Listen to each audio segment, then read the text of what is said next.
fissure, dan vein. Ini termasuk quartz filled vein atau vein yang terisi kuarsa, umumnya berada di batuan klastik, ataupun calcite filled vein atau vein yang terisi kalsit yang umumnya berada di karbonat. Kemudian pertanyaan selanjutnya adalah kenapa kita harus mengerti fracture? Implikasi secara praktikal adalah intensitas fracture dan distribusinya digunakan untuk proses pembuatan discrete fracture network yang selanjutnya untuk penentuan porosity yang kelanjutannya adalah penentuan volumetric. Selain itu, pengetahuan akan fracture juga dapat mendeduksi arah migrasi.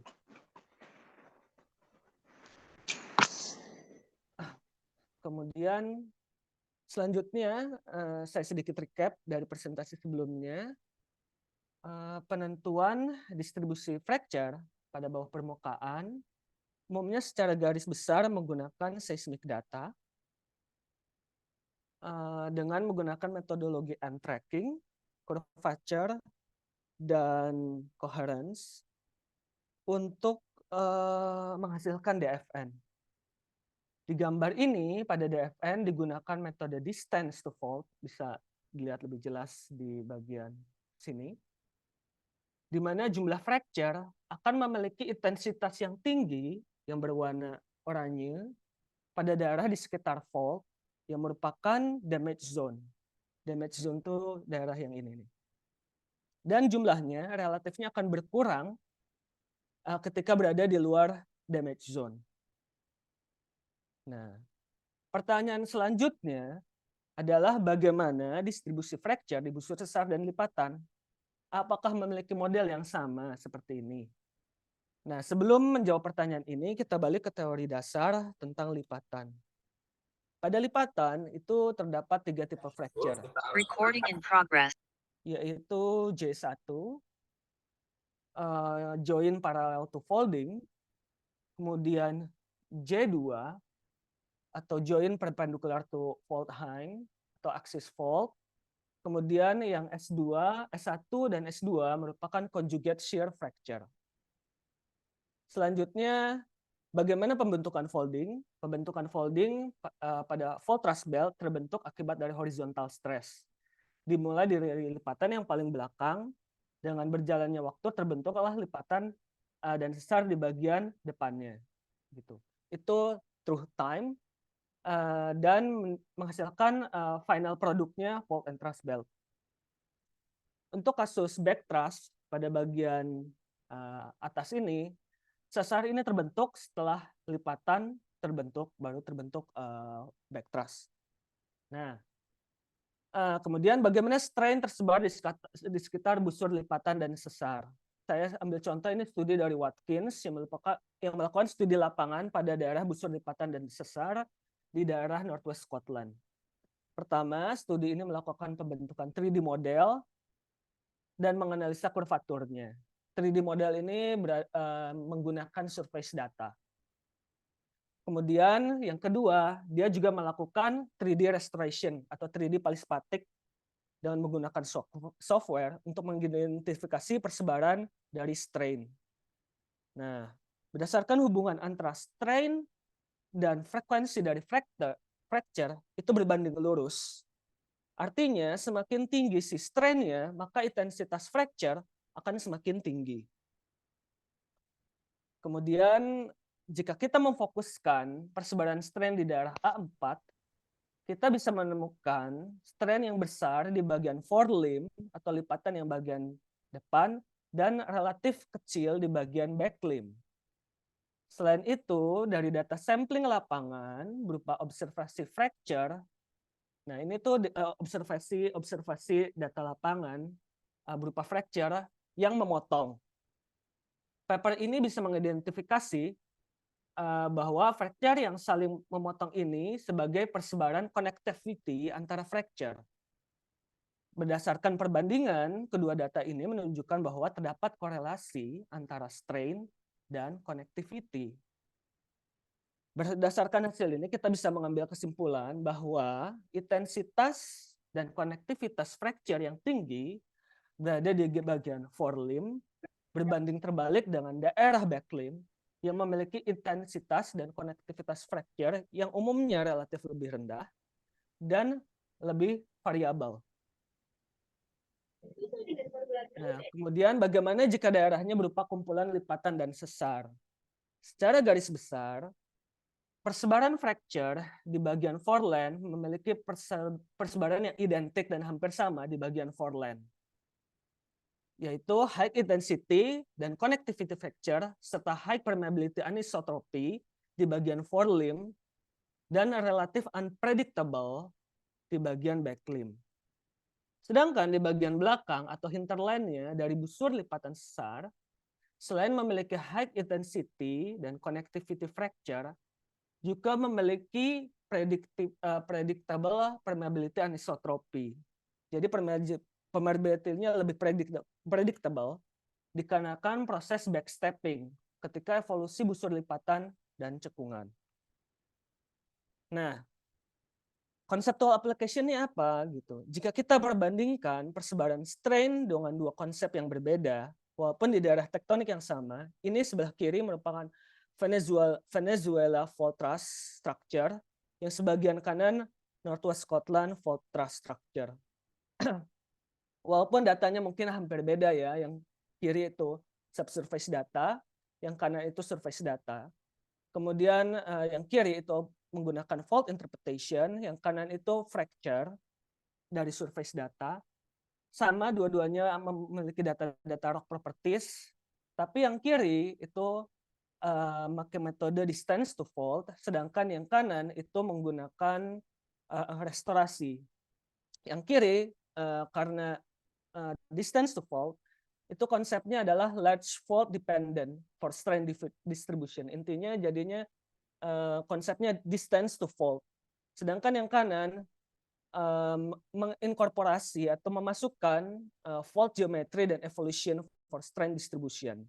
Nah, kalau kita lihat berdasarkan persebaran strain-nya aja, karena strain berpengaruh terhadap intensitas fracture, ini memiliki persebaran yang berbeda. Nah, kalau saya pribadi, menurut baiknya yang mana gitu. Kalau saya lihat sih model intensitas fracture pada bagian kanan lebih make sense dari sisi geologi. Tapi secara metode sebenarnya ini lebih kompleks karena harus menggunakan 3D palispatik. Kecuali teman-teman menggunakannya hanya menggunakan konseptual saja.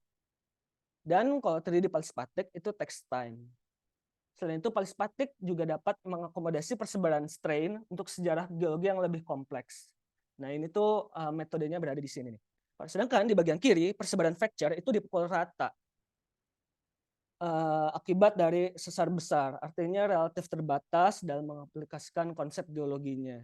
Walaupun berdasarkan paper ini ya, walaupun mungkin ada pendekatan yang lebih lanjut tentang kombinasi antara fault distance maupun menginkorporasi lipatannya.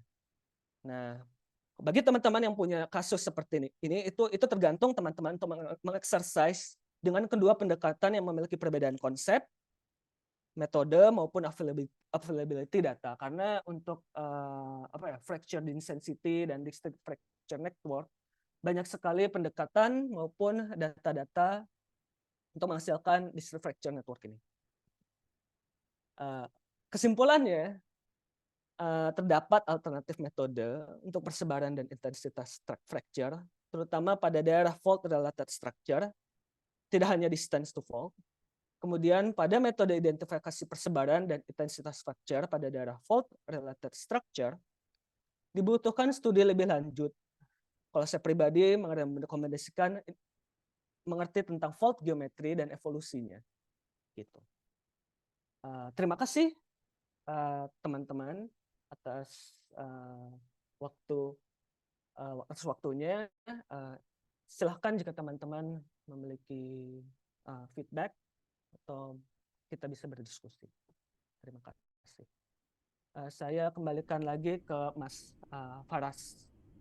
Baik, ya terima kasih Mas Aurio untuk presentasinya sangat singkat, padat dan clear ini ya. Mungkin kalau ada yang belum clear ini sudah terpantau ada 16 partisipan. Jika ada yang ingin mengajukan pertanyaan atau saran, dipersilahkan. Eh, Jumlah pertanyaan tidak kita batasi, pokoknya sampai puas ya Mas Aurio ya. Oh, boleh-boleh Oke, silakan. mangga dipersilahkan. Atau Mas Faras punya pertanyaan, mungkin dari geofisik nggak terlalu ngerti. Iya, sebenarnya kan untuk fault gini kan salah satu yang cukup eh, tricky ya kalau misalnya Ya. kita ngelihat dari seismiknya sendiri mas. Dan ini saya juga pernah belajar sedikit mungkin tentang geomekanik ya mas ya, sangat berkaitan erat dengan faultnya ini.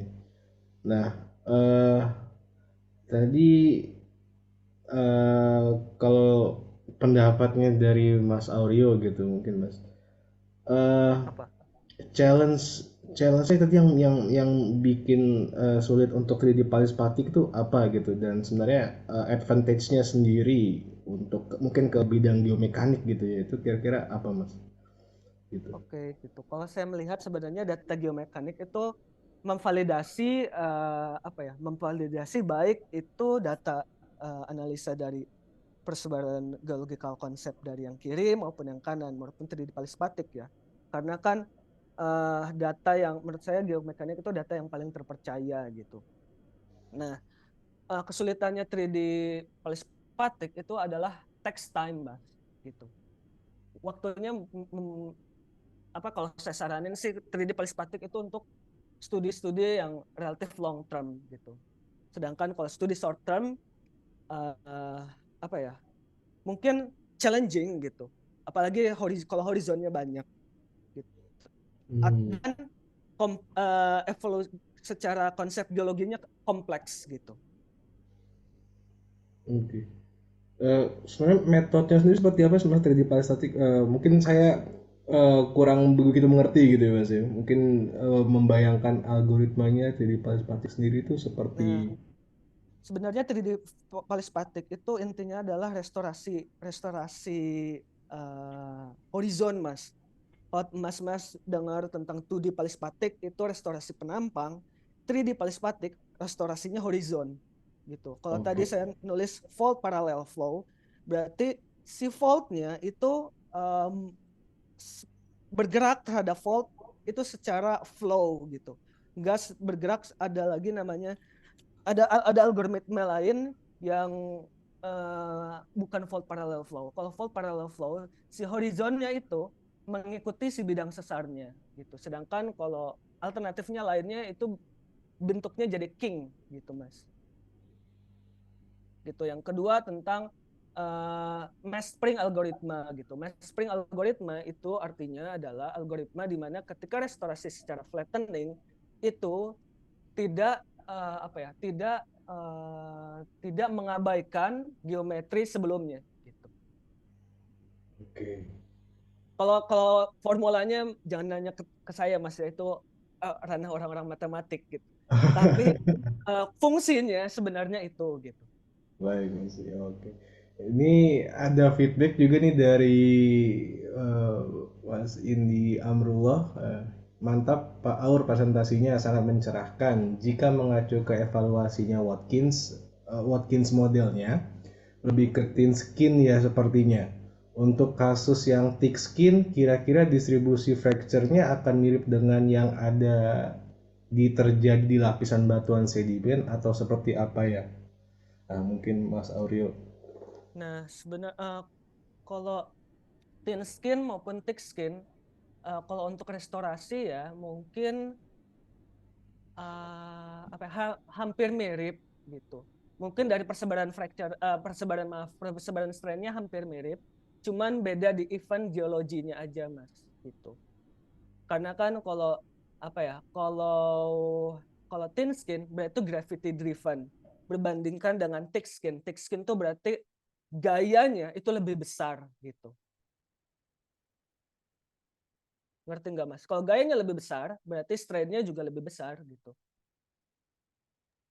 Thick skin sama thin skin itu bukannya basement involved sama non-basement involved ya? Iya real gitu. Jadi kan thick skin and thin skin tuh ada thick skin tuh basement involved, kalau thin skin tuh gravity driven real gitu. Kalau thin skin itu tuh berarti dipengaruhi kalau misalkan ini thick skin ya gitu. Kalau thin skin itu tuh berarti jadinya itu ininya tuh kelapisan sedimen dan kontrolnya adalah uplift gitu. Jadi ketika Oke. uplift udah gitu si gayanya tuh bergerak. Misalnya si faultnya baru bergerak gitu. Kalau thick skin, tectonic force, gaya pergeseran antar lempeng. Jadi dari segi gaya itu tectonic force-nya lebih besar thick skin. Lebih besar. Oke, Ya. siap. Gitu. Ada lagi yang mau? Pak Aur, Ya, makasih Bor. mau nanya, Ya. sorry melenceng dikit. Kalau untuk normal fault, kira-kira komennya gimana ya, persebaran fracture-nya? Nah, kalau normal Di luar fault, pembahasan sekarang, Pak Bora. Sekarang cuma crash fault. Saya nggak punya kasus trust fault nih Pak Eril, aduh gimana ya? nah Di sebenarnya kalau tempat kerja normal Kita bisa fault tuh- ngobrol nanti. normal fault tuh sebenarnya udah didiskusiin Bor di minggu yang lalu. Aduh, Gimana sayang nih? sekali Pak Dokter, ya sudahlah. Nanti kita bisa bahas, itu ada rekamannya juga kok. Oh ya Oke, udah. oke, oke. Sorry baru turun gunung ya. Ya. Jadi Nggak tahu minggu apa-apa, lalu ada. silakan Pak Dokter. Ini mungkin kawannya ingin dijelaskan sama Pak Dokter. Oh ya udah. Intinya kalau normal fault itu tuh secara simpelnya ya Bor ya, ada namanya fault corridor, fault damage zone. Nah, intinya tuh normal fault itu tuh umumnya orang-orang memprediksi persebaran di normal fault itu dengan menggunakan grafik ini distance fault from fault core, di mana intensitas fracture yang berada di damage zone itu lebih tinggi dibandingkan intensitas fracture yang berada di luar si damage zone-nya itu sendiri gitu. Dan sebenarnya kalau misalkan di tambang gitu ya, misalkan ya Bor, ini di tambang itu tuh kita bisa menggunakan metode scanline, kita bisa menghitung intensitas pressure-nya berapa sih, kemudian kita bisa menggunakan log plot ini dan kita bisa mendefinisikan si damage zone-nya gitu. Ini kan intinya ini di dalam damage zone, ini di luar damage zone gitu. Iya, siap, makasih. Itu kayaknya buat ini apa, kita juga pengen lihat masalah hazardnya di tambang. Terus yang untuk eksplorasinya juga, kita punya low angle normal fault, jadi kita eksplorasinya coba di bagian hanging wall terus sih. Nggak pernah nembus ke footwall jadinya, paling itu aja sih. Oke, makasih. Pak Aur, Ya Pak Fikri. ini biar ini aja nih. Selamat malam Bapak-Bapak.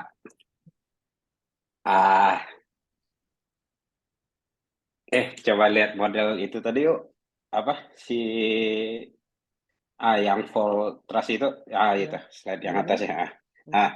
Itu kan apa? Yang fracture yang kita cari kan tuh kan yang arahnya hampir tegak lurus dengan ininya kan ya? Dengan arah trustnya. Paralel kali ya, paralel yang barat sini kan ya. Sama yang opennya yang mana lagi? Open ya itu bisa nih kayak di sini sebenarnya bisa open gitu, tapi variability-nya lebih lebih tinggi lebih tinggi Pak Fikri dibandingkan dengan di bagian depan. Intensitasnya pasti kita bisa memprediksi intensitasnya lebih tinggi, kemudian permeability-nya juga lebih lebih bisa terbaca walaupun masih high permeability anisotropy gitu. Gini maksud pertanyaannya kan kita tahu kalau kita punya play dengan fracture ini pasti yang dicari itu apa ya, istilahnya itu plumbing system ya, biar untuk memproduksi hidrokarbon di daerah-daerah fracture ini cukup dengan beberapa well ya. Ya.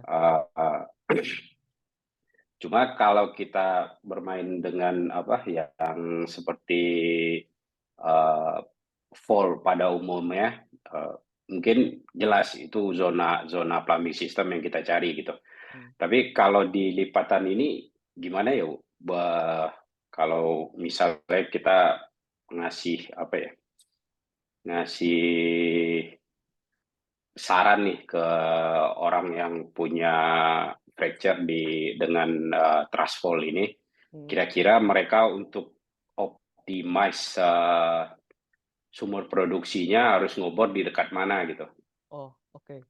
Nah, sebenarnya kalau sekolah secara konseptual itu kita merekomendasikan tuh di daerah yang bagian depan gitu, daerah si forelimb-nya dibandingkan dengan backlimb, karena backlimb tuh lebih variabel gitu dibandingkan dengan yang bagian depan. Bagian depan tuh intensitasnya tinggi, kemudian possibility high permeability juga gitu. Kemudian kedua itu yang untuk produksi. Kalau yang eksplorasi, kalau saya merekomendasikan justru di daerah yang paling belakang, di bagian hinterland-nya sebenarnya gitu. Kenapa? Karena lebih predictable permeability anisotropinya, kemudian intensitasnya juga itu aja predictable permeability anisotropi gitu dibandingkan dengan yang bagian depan atau di bagian foreland atau di bagian tengahnya gitu. Tapi sama-sama high connectivity dan high intensity gitu. Itu Pak Fikri. Ya, terima kasih Bapak Aur.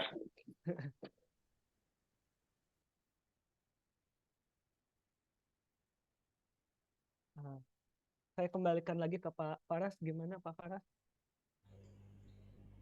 Baik, mungkin dipersilakan kalau masih ada yang mau bertanya lagi atau bagaimana?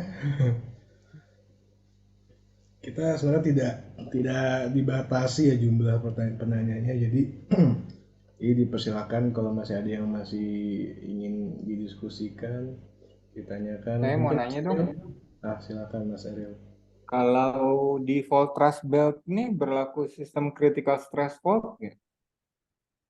Critical stress fracture maksudnya di sini juga berlaku itu atau lebih dilihat ke damage zone dan tadi kurvaturnya dari lipatannya aja? Nah, berdasarkan studi kasus pengalaman yang saya lakukan ya Ariel ya, kalau fault truss belt itu kan tidak hanya truss aja, kemudian lipatan, tapi juga ada back truss gitu. Jadi possibility-nya adalah kombinasi antara damage zone dengan si lipatannya gitu. Jadi tidak hanya cuma kita workflow-nya adalah tidak cuma hanya kita buat struktur surface, kemudian kita penentuan curvature, kemudian kita bisa menentukan pola distribusi strain-nya secara konseptual, tapi juga ada possibility, ada fault-fault yang lain, dan itu bisa berkontribusi terhadap persebaran si strain gitu. Yang artinya juga persebaran si intensitas fracture. Itu yang pertama. Yang kedua juga bisa jadi ada variasi di litologinya, karena variasi di litologi juga mungkin pasir dan karbonat memiliki istilahnya maksimum strain yang berbeda gitu, atau enggak itu seperti itu gitu untuk berubah menjadi pecah gitu Rin. Jadi memang harus kombinasi gitu. Ya, jadi kalau misalnya tadi litologi itu kan elastic property-nya berbeda, tentunya perilakunya terhadap stres juga bakal berbeda. Nah, saya kebanyakan seperti yang kemarin kita coba di normal sih, kita bisa 3D Planisphatic, dari situ kita bisa predik strain-nya dan ya kita bisa modelkan strain-nya, dan volumetric strain terbesar itu memang cenderung punya tendensi untuk lebih banyak fracture. Nah, kalau mungkin di trust fault mungkin kayak lapangan kayak di Tiaka, di Matindok kayak gitu mungkin ya.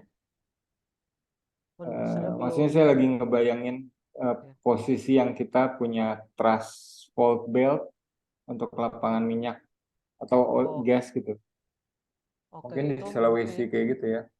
Ya, di daerah Sulawesi ada gitu. Di daerah Indonesia Timur kebanyakan. Iya, gitu. Aplikasi untuk fault trust belt. Apa maksudnya? Kita sih belum pernah nyoba untuk simulasi strain tadi, untuk coba ngitung strainnya ketika dia fault trust belt. Yang selama yang dilakukan banyaknya di strike slip, kalau nggak di normal. Cuman menarik ini kalau misalnya kita bisa coba lakukan itu. Yang kemarin melakukan sih si Edo. Gimana, Dok?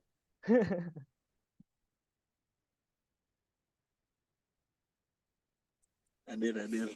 Punten baru join, gimana Pak?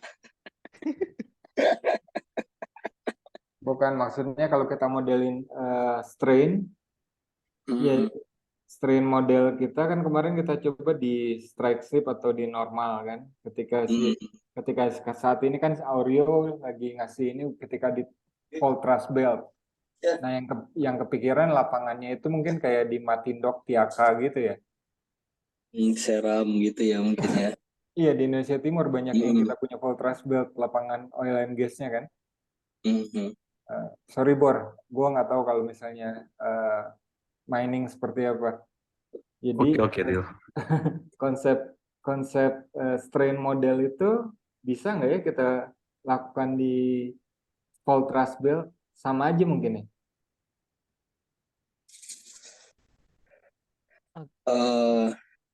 Kalau tidak salah sih harusnya akan sama ya, kalau baca-baca di ininya sih, di orang-orang yang mencoba mengembangkan konsep strain model ini. Kalau nggak salah ada juga yang melakukan di trust fault. Tapi justru nah itu tadi ada yang mau ditanyakan juga sih sebenarnya ke Pak mengenai ini. Jadi mungkin nanti misalnya kayak gini, mungkin sekalian kali ya. Loh, kenapa? Kita juga pengen denger. Ya, iya maksudnya setelah pertanyaan ini. Ya ini kayak tadi penasaran sama apa statement yang kan yang di hanging wall bisa terbentuk open fracture tadi ya, kalau tidak salah ya, yang paralel dengan truss fault kita kan ya, yang di bagian terlipatnya itu apa benar nggak kayak gitu tadi, nggak salah? Yang ditanyain sama Bapak Fikri tadi. Oh iya, di bagian sininya ya ada bisa terjadi open fracture, dan biasanya quartz field fracture atau calcium field fracture gitu. Oh, oke. Bukan yang depan tadi, yang sejajar yang paralel sama yang itu yang di sebelah kiri. Yang idenya possibility-nya enggak Pak gitu. Oh, oke, berarti salah dengar. Itu biasanya anomali gitu, dan itu tuh dikontrol oleh persebaran batuan seperti itu gitu. Kalau yang di kurvaturnya gue pikir itu bisa open karena dia kurvatur kan. Kebayang aja kalau misalnya kita ngelipet sesuatu pasti kan merekah-rekah sejajar sumbu lipatan gitu kan. Iya, karena kan ini join ya. Kalau join kan extensional fault ya. Iya, kalau bending gitu, betul. Iya, gitu. Jadi pasti extensional fracture gitu. Cuman yang di bagian belakang bisa terjadi, tapi umumnya kalau orang-orang berdasarkan literatur, orang-orang menemukan extensional fracture di belakang itu quartz field atau calcium field si fracture-nya gitu. Iya, berarti kemungkinan kan dia tektonik sebelumnya, atau maksudnya saat ini tidak open gitu. Iya. Ya. Gitu. Nah itu untuk membedakannya, misalnya di maksimum curvature-nya itu waktu memodelkannya nanti gitu misal nanti memodelkannya itu bagaimana gitu, karena kita punya hal yang fracture yang paralel, yang satu open gitu kan kita anggap, yang satu lagi yang sejajar, yang satu lagi ya si main truss fault-nya itu mungkin, atau minor-minornya yang sejajar dia juga gitu. Pernah ketemu kasus seperti itu nggak Bapak Power? Kasus yang saya pernah temukan sih ya, yang memang akan tersebar secara gimana ya? Sebar secara variabel gitu, apalagi dengan data yang minim, contoh data 2D gitu. Tapi tetap aja persebarannya itu bisa terbaca, orientasinya bisa terbaca, yaitu tiga orientasi ini gitu Pak Edo. Gitu. Sama ingin melanjutkan aja gitu sama tadi pengen komen masalah normal fault dan apakah si daerah-daerah strain model dari normal fault bisa dibawa ke truss fault. Nah sebenarnya sepemahaman saya dalam Palispatik itu ada perbedaan algoritma untuk normal fault dan truss fault gitu. Jadi saya pribadi sih harus hati-hati untuk pemilihan algoritmanya gitu. Algoritma waktu ngepalin spastiknya itu ya? Iya, waktu ngepalin spastiknya. Ada yang fault parallel fall, ada pilihan yang lain kok. Gitu. I see. Nuhun, Power. Ya. Terus nanya Power, tadi kan tidak menyarankan Palispatik 3D ya? Atau gimana? Kalau saya pribadi, kalau untuk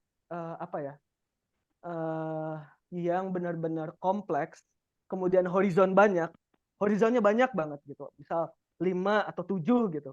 Saya sih nggak menyarankan. Kenapa? Karena text time, real. Benar-benar text time. Gitu. Ini masalah time consuming ya? Cuman, iya, time consuming gitu. Salah satu... Karena kan, karena kan proses... Sorry. Silakan. Iya. Kan sebenarnya kalau saya ya, untuk 3D Palispatik, saya harus bikin 2D dulu gitu. 2D Palispatik buat apa? Buat konsistensi gitu. Mana ya? Nah, ini contohnya. Kalau 3D Palispatik, saya mau buat 2D Palispatik dulu, buat konsistensi. Setelah itu baru horizonnya gitu. Jadi kayak 3D Palispatik harus bikin 2D Palispatik dulu. Berbeda dengan 2D Palispatik, ya udah 2D Palispatik aja gitu.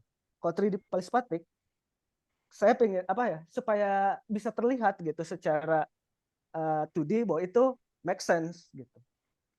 Karena juga terkadang ada beberapa algoritma yang secuil gitu, satu kecil secara displacement-nya nggak sesuai gitu, itu harus dibenerin lagi gitu, kayak gitu. Itu time consuming kalau pengalaman saya real ya gitu.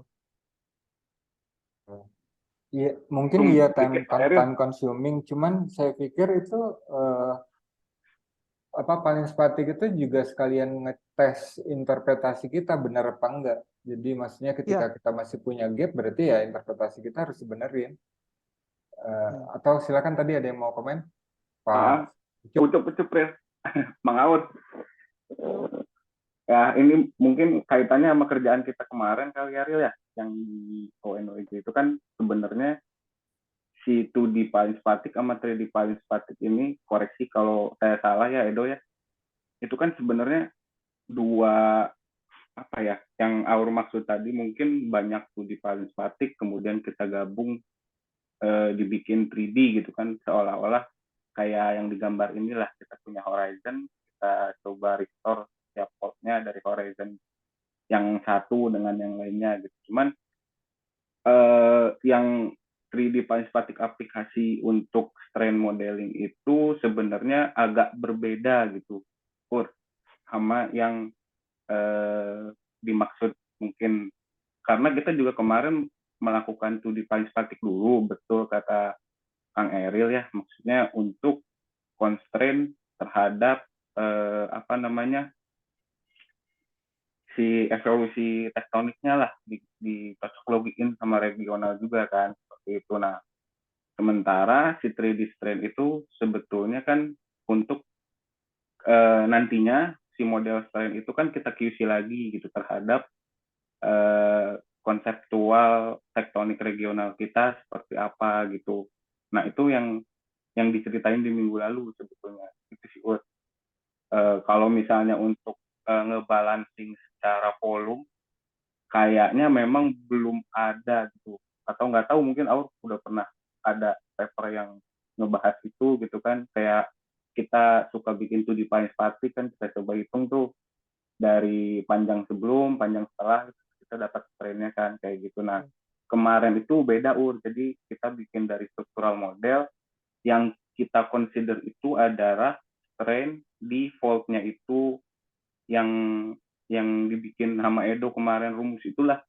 Jadi ada didiskritisasi tuh si bidang fault-nya, kemudian kita hitung si displacement terhadap X, terhadap Y, terhadap Z-nya, terus kita punya strain tensor. Nah itu jadi lebih main di displacement si fault-nya itu, nggak main di balancing volume seperti itu.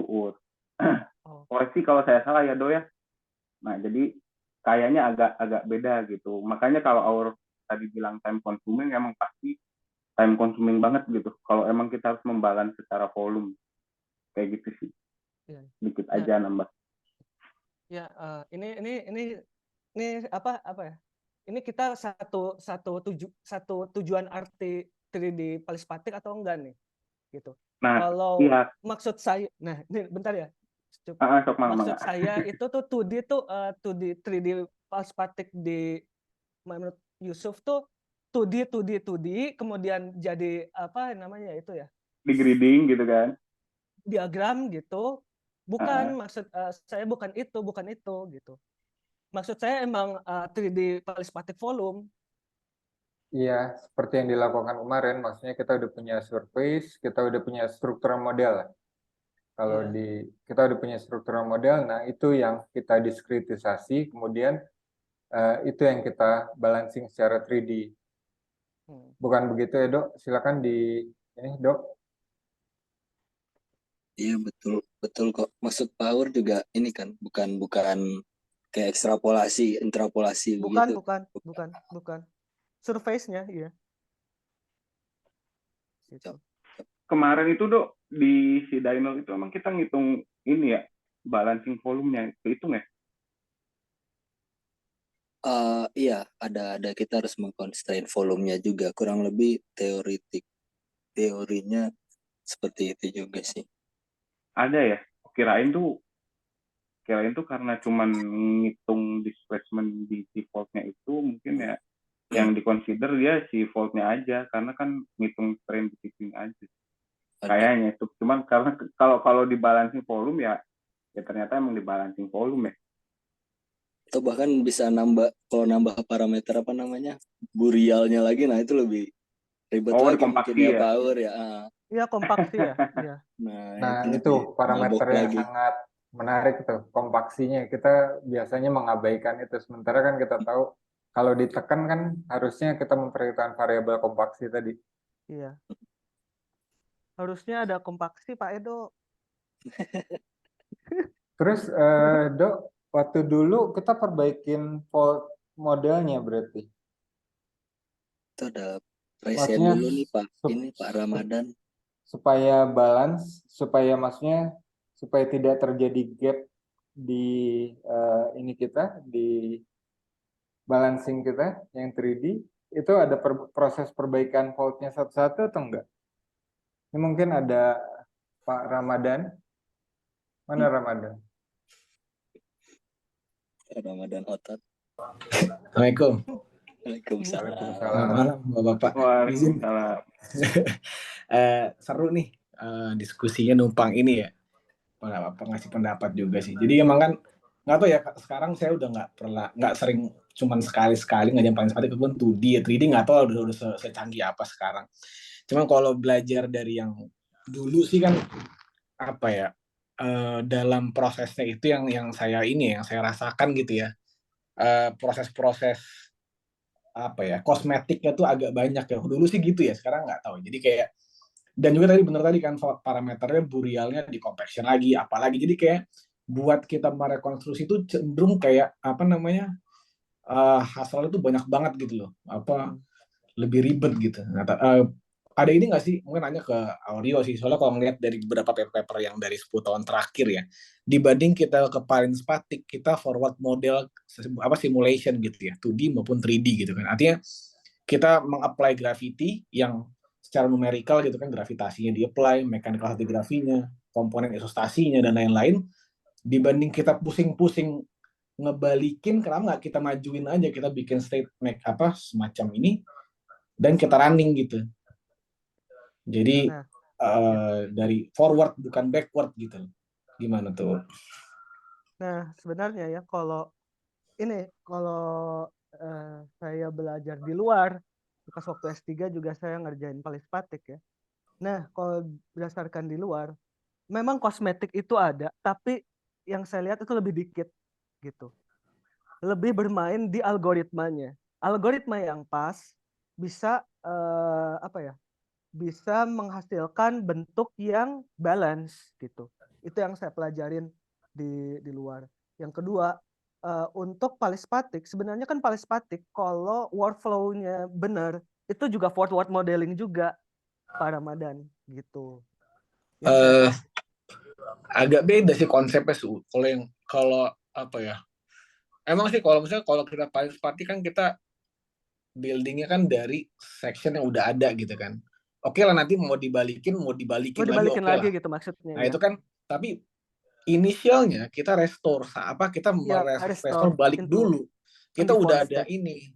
Tapi mungkin kalau yang apa ya, kayak beberapa community software ya, program kayak Underworld Geodynamics gitu kan, atau aspek yang di Amerika atau di Inggris di Swiss tuh yang i3 Elvis ya, di Zurich, yang Taras Geria, itu malah menurut gue kayak itu tuh bisa memproduce something without kita setting suatu koridor tertentu gitu. Oke, ini ada keuntungan dua-duanya sih, benar ya. Sekarang ini kondisi kita punya data yang udah diinterpreted. Ini kondisi gimana kita achieve itu tanpa harus diotak-atik nih. Cuman kita initiate model aja gitu. Mechanical stratigraphy-nya, mana kira-kira viscosity-nya viscosity layer-nya yang kira-kira bakal dijadi detachment layer-nya. Saya pikir sih cenderung Palispatic tetap ada ada koridor untuk pakai itu, tapi forward modeling tuh kayaknya tuh nggak tersentuh gitu loh, dan itu bakal jadi potensi yang bagus banget menurut gue ya, kayak bakal memiliki chance untuk penemuan dan juga scientific discussion yang menarik gitu di kita, dan kita belum ada sih. Itu sih. Siap. Terima kasih Pak Ramadan. Pak Ramadan, izin nimbrung. Kalau inverse kan kita ada, maksudnya section kita yang ada sekarang yang kita lihat kan yang sekarang. Jadi kalau kita forward modeling, jadi ngebayangin yang dulu tuh nggak kelihatan gitu, maksudnya. Yang kita punya sekarang, data yang ada sekarang tuh itu yang kita balikin. Jadi gue pikir, nggak tahu ini pribadi aja, jadi forward model validasinya nanti gimana gitu. Nah itu justru kayak emang udah scale beda sih, real kayak apa ya, misalnya kalau kayak ini kan oke lah, kita punya basin scale gitu kan, kita balikin itu satu gitu kan, tapi dari situ tuh ada banyak beberapa parameter tuh banyak kita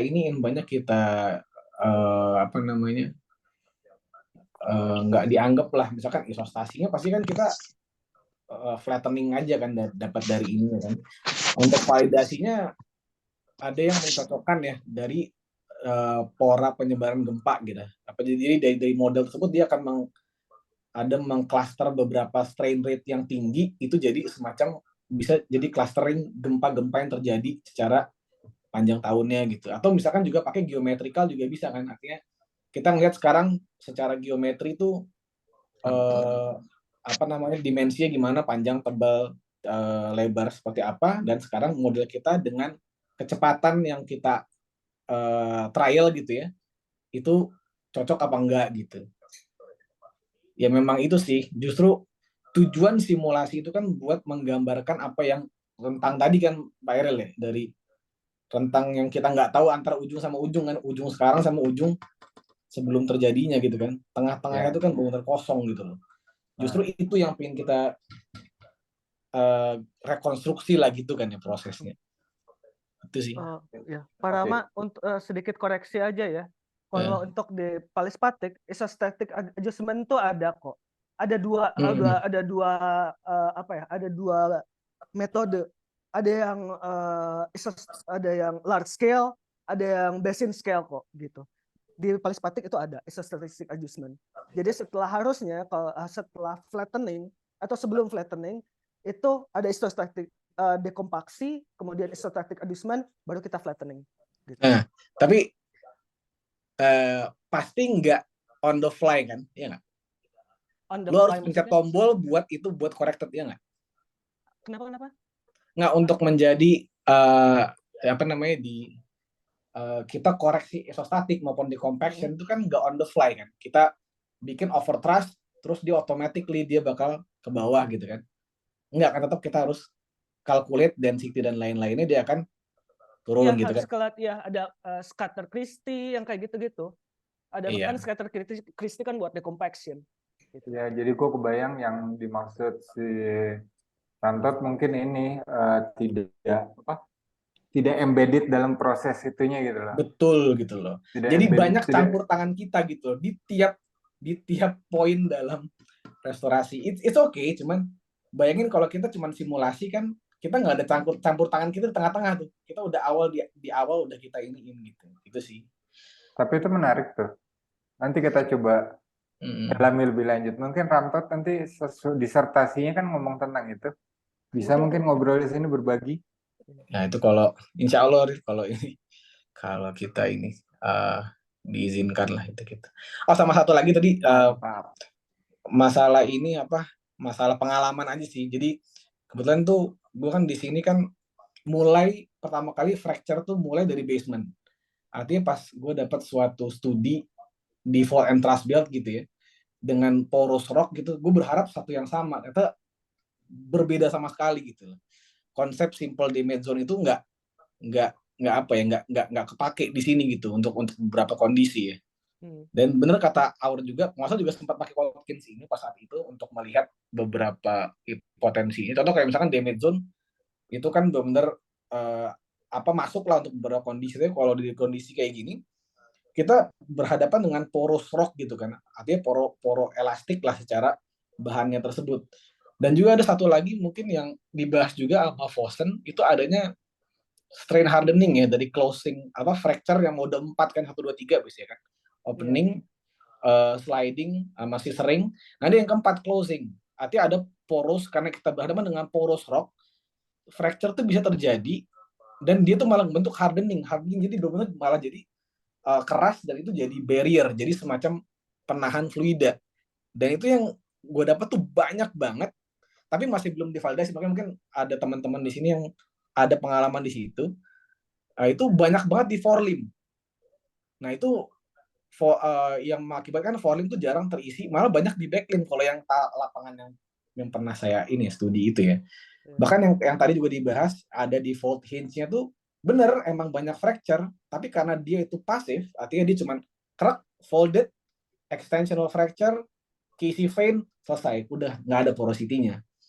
Justru yang banyak malah di kasus yang saat itu di backlimb gitu. Artinya nggak melulu, cuman kayaknya emang treatmentnya harus lebih susah karena kita punya material yang punya porosity, malah jadi banyak equation yang ada di situ jadi. Iya, mungkin yang dimaksud Pak Ramadan tadi ini ya, deformation band yang banyak ditulis sama Vossen ya.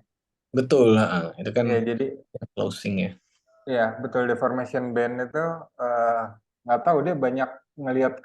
Kalau gue bukan perasaan sih, maksudnya di sini jarang terlihat. Gue juga bingung. Dia cuma terjadi, deformation band itu cuma terjadi ketika batuan kita porous. Bukan begitu Pak Ramdan? Iya gitu sih. Jadi yang Vossen itu, yang orang Norway itu kan? Iya. Dan itu gue pernah Pari itu jagoan tuh. Siapa? Fahri. Fahri 93. Fahri. Oh, 93 oh 92 ya. Norway juga ya. Iya. Ya, si Fahri jagoan tuh itunya. Dia Gue di Norway emang. pas ke Kulon Progo, gue emang ada sandstone 6 formasi apa gitu. Ketemu tuh kayak dia poros banget, tapi loh ini apa nih fracture kayak shear fractures tapi gitu keras gitu loh. Apa jadi destroying porosity gitu si fracture-nya itu. Hati-hati di situ tuh. Nama umumnya itu deformation band, istilah umumnya. Iya kalau di paper yang ini deformation band. Tapi sebenarnya deformation band kalau ini bisa juga nggak cuman closing sih, artinya makanya agak-agak saya nggak pakai itu karena takut misleading. Karena namanya deformation band kan bisa aja. Iya, dia ada kan strain hardening. Ada shear band, terus ada apa band lagi ya? Iya. Band itu kan apa? Sabuk. Iya. Itu sih. Makasih Bapak-bapak sharingnya. Makasih Pak Rama untuk itunya sharing-sharingnya juga. Oke, Mas, ini ada pertanyaan juga nih di kolom chat, hampir ke skip. Dari Mas Rizky ini, traditionally fracture modeling digunakan untuk keperluan eksplorasi dan produksi migas. Untuk aplikasinya ke carbon capture itu gimana? Apa ada riset tentang positif dan negatifnya untuk prospeksi fault dan thrust belt untuk jadi tempat penyimpanan karbon? Ada personal view tentang ini? Mungkin last question. Bisa kasih pandangannya Mas Aureo. Maaf nih ya, kalau saya pribadi sih belum pernah baca lapangan carbon capture storage di fault thrust belt gitu. Karena umumnya kalau fault thrust belt itu kalau di Indonesia yang saya tahu ada gas di Indonesia Timur isinya fault thrust belt gitu. Tapi apakah untuk dijadikan tempat untuk carbon capture, ya kita lihat lagi dari porosity-nya gitu, baik dari matrix porosity maupun fracture porosity-nya gitu. Apa kalau fracture porosity dan matrix porosity-nya cocok, ya bisa jadi tempat untuk storing karbon. Tambahan jawaban yang itu, kita kebetulan lagi ngerjain CCS di Sulawesi Tengah di daerah Matindok, Tiaka dan kawan-kawan itu, jadi on progress lah, belum bisa kita omongin sekarang.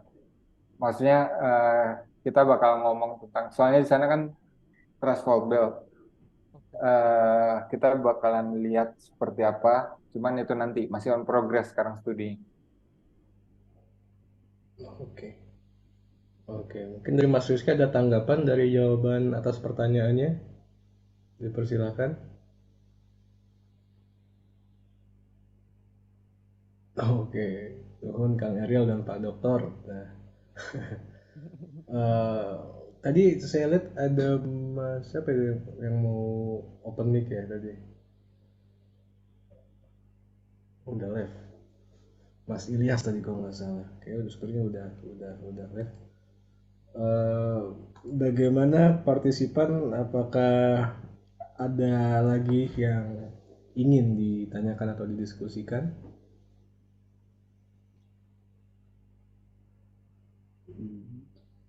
Baik Mas Aureo, sepertinya sudah sangat clear, yang diskusi juga sangat menarik.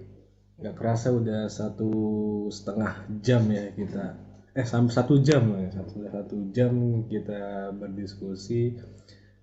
Mungkin sekian Mas Aureo ya, atau dia mau ada closing statement dulu? Closing statementnya, terima kasih atas undangannya untuk Pak Ariel untuk bisa berbicara di Perth. Terima kasih. Mantap Aureo, mantap. Baik, oke ya, dengan closing statement tersebut maka kita juga akan closing. Terima kasih teman-teman atas waktunya, Bapak pasukan, terima kasih sudah mendengarkan Faculty Discussion. Titipan sponsor juga nih bahwa Faculty Discussion juga selalu ada topik-topik baru setiap hari Rabu jam 7:30 malam. Ya mungkin kalau ada yang tertarik dengan topik-topiknya bisa datang lagi untuk minggu-minggu ke depannya. Bukan begitu Mas Ariel? Iya, tadi itu Ramadan udah mau ngomong katanya.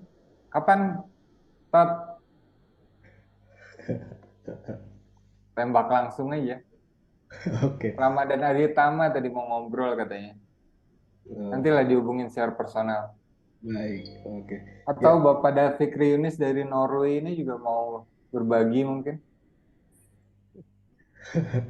Ditembak semua ya. Oke, pokoknya setiap Rabu kita ada topik-topik diskusi menarik yang sudah sangat jarang di forum-forum seperti ini ada. Kita coba bangkitkan kembali supaya terjalin diskusi antar orang-orang yang berada sebagai geoscientist gitu.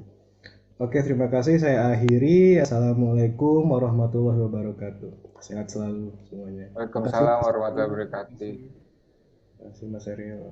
Mantap, mantap Aur. Thank you. Terima kasih Bapak-Bapak semua.